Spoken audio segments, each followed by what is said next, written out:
Language is a powerful tool to both oppress and liberate. Let's use language for liberation and learn how to avoid speciesist language. Today, we are going to be talking about the word meat. Let's start with trying to define what the word meat actually means. According to Wikipedia, meat is animal flesh eaten as food.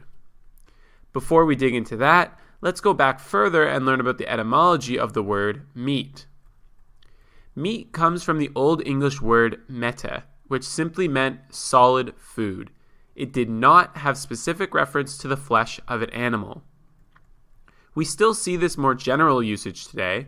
For example, the white inside of the coconut is coconut meat. Now, why do activists need this information? Because when we talk about products from Tofurkey, we can refer to them as plant-based meats. Normally when we do this, an angry mob of non-vegans tells us, that's not real meat. You can't call it that. That's when a little lesson in etymology is helpful to say that there are grounds for using the term plant-based meat, just as we would say coconut meat. Now, why is this important? Why should we care about being able to call it plant-based meat? Well, we don't want to have to refer to plant-based meats as fake, faux, or substitute meats.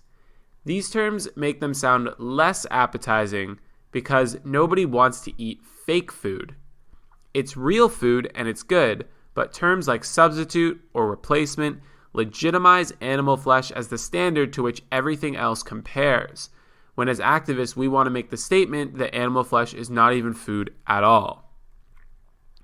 That brings us to part 2 of our examination of the word meat. The next question is, should we use the word meat to refer to animal flesh? Look back at the definition of meat. Animal flesh eaten as food.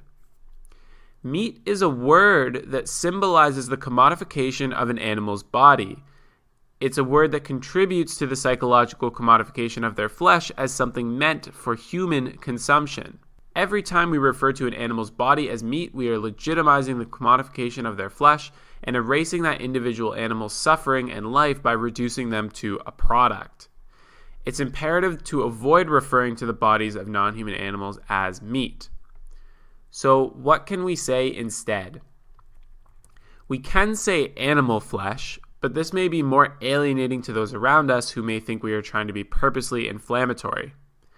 A side note, if your goal is to be disruptive, like at a protest, using animal flesh may be a good idea. But if you're casually talking to friends or family who ask if you eat meat, feel free to say, no, I don't eat animals. This is much less alienating, but still has the effect of bringing the individual non-human animal back into the conversation and the consciousness of everyone around you.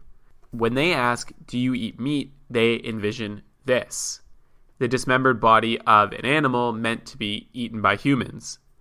But when you say, I don't eat animals, they envision this: a living animal who has feelings, who wants to live.